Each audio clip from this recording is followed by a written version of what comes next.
So, ito na po, may new delivery from Lazada. Ayan, nire-record ko na po yan.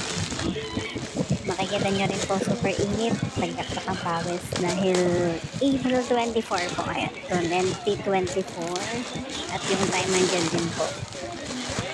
12:44 PM. So, super init. So, ayan, in-open ko na po.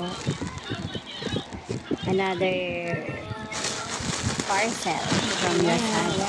Super mura. 124.7.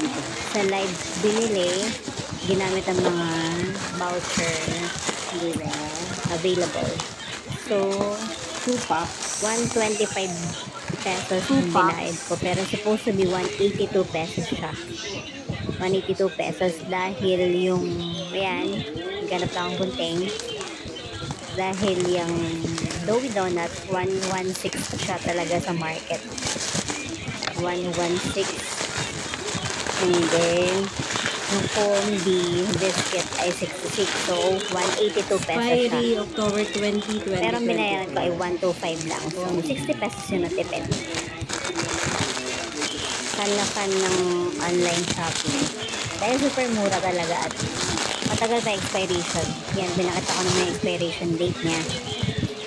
So, August 23, 2024 expiry. yan, Doughy Donut. expiration date.